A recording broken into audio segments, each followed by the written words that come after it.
Academic മുന്നിലെ സമരം തുടരുമെന്ന് വിദ്യാർത്ഥി സംഘടനകൾ. രണ്ടുഘട്ട ചർച്ചകളും പരാജയപ്പെട്ട സാഹചര്യത്തിലാണ് നടപടി. ലക്ഷ്മി നായരെ പ്രിൻസിപ്പൽ സ്ഥാനത്ത് നിന്ന് നീക്കാമെന്ന് മാനേജ്മെന്റ്. രാജിവെക്കണമെന്ന ആവശ്യത്തിൽ ഉറച്ച വിദ്യാർത്ഥികൾ ഇന്ന് വീണ്ടും ചർച്ച നടത്തും. സമയം രാത്രി 8:10. വിദ്യാർത്ഥി നേതാക്കളെ ലോ അക്കാദമിക്കുള്ളിലേക്ക് പ്രവേശിപ്പിക്കുന്നു. 4 പേരെ ചർച്ചയിൽ പങ്കെടുപ്പിക്കണമെന്നാവശ്യപ്പെട്ട് ABVP ബഹളം വെച്ചതിനെ തുടർന്ന് കോളേജ് ഗേറ്റിൽ നേരിയ വാക്കേറ്റം. 8:20 ചർച്ച ആരംഭിച്ചു. ചർച്ചയുടെ തുടക്കത്തിൽ തന്നെ കടുംപിടുത്തത്തിൽ നിന്ന് മാനേജ്മെന്റ് പതിയെ പുറകോട്ട് വലിഞ്ഞു. പ്രിൻസിപ്പൽ ലക്ഷ്മി നായരെ മാറ്റാം, പകരം ചുമതല വൈസ് പ്രിൻസിപ്പൽ ദാമോദരം പൂറ്റിക്ക്. ഇന്റേണൽ മാർക്ക് വിലയിരുത്താനും ഹോസ്റ്റൽ മോണിറ്ററിംഗിനും പ്രത്യേക കമ്മിറ്റികൾ.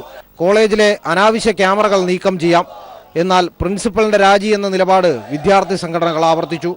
ആദ്യഘട്ട ചർച്ചയിൽ നിന്ന് AESF, ABVP, KSU, MSF എന്നിവർ ഇറങ്ങിപ്പോയി.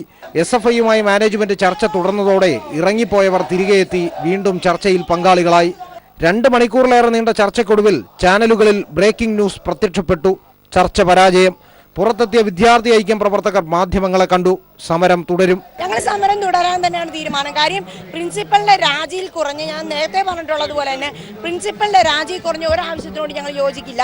പ്രിൻസിപ്പലിനെ ഈ സ്ഥാനത്ത് നിന്ന് മാറ്റി നിൽക്കണം. അല്ലാത്ത പക്ഷം ഗവൺമെന്റ് ഏറ്റെടുക്കും ഈ കോളേജ്. എന്തിനാണ് ഇത്ര അഹങ്കാരപൂർണ്ണമായി പെരുമാറുന്ന ഒരു മാനേജ്മെന്റിന്റെ കീഴിൽ എന്തിനാണ് ഞങ്ങളെയൊക്കെ പഠിപ്പിക്കുന്നത്? ഞങ്ങൾ ഗവൺമെന്റ് ഏറ്റെടുക്കുമോ? ഇവരെ നിയന്ത്രിക്കാൻ ഗവൺമെന്റിന് സാധിക്കുന്നത് ഗവൺമെന്റ് ഏറ്റെടുക്കും. അത് തന്നെ.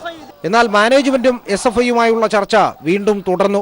1 മണിക്കൂറിന് ശേഷം പുറത്തെത്തിയ SFI സംസ്ഥാന സെക്രട്ടറി M. വിജിൻ പ്രഖ്യാപിച്ചു, സമരം തുടരും. എന്നാൽ മാനേജ്മെന്റ് നിർദ്ദേശങ്ങൾ ചർച്ച ചെയ്യാൻ സംഘടനാ കമ്മിറ്റി ഇന്ന് ചേരും. പ്രിൻസിപ്പലിന്റെ രാജി തന്നെ ആവശ്യം. ഏതായാലും ഒരു ഒത്തുതീർപ്പും ഇതിനകത്ത് നടന്നിട്ടില്ല. ഞങ്ങൾ അവർക്ക് കേൾക്കാനുള്ള കാര്യങ്ങൾ കേട്ടു. ഞങ്ങൾക്ക് പറയാനുള്ള കാര്യങ്ങൾ ഓരോന്നായി കൃത്യമായി നമ്മൾ സമയമെടുത്ത് അതിൻ്റെ മാനേജ്മെൻറ്റിനെ അറിയിച്ചിട്ടുണ്ട്.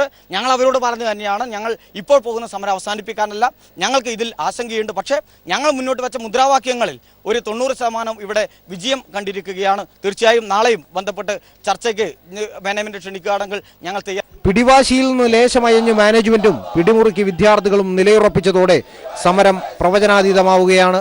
3 മണിക്കൂറിലേറെ നീണ്ടുനിന്ന ചർച്ചക്കൊടുവിലും ഒരു തീരുമാനവും എടുക്കാതെയാണ് ഇന്ന് ഈ ചർച്ച അലസി പിരിഞ്ഞിരിക്കുന്നത്. നാളെ വീണ്ടും വിദ്യാർത്ഥികളുമായി 11 മണിക്ക് ചർച്ച നടത്താമെന്നതാണ് മാനേജ്മെന്റിന്റെ നിലപാട്. സമരം തുടരുമെന്ന് എല്ലാ വിദ്യാർത്ഥി സംഘടനകളും തീരുമാനിക്കുകയും ചെയ്തിരിക്കുന്നു. ക്യാമറമാൻ ദേവദത്തിനൊപ്പം S. ജീവൻകുമാർ, തിരുവനന്തപുരം.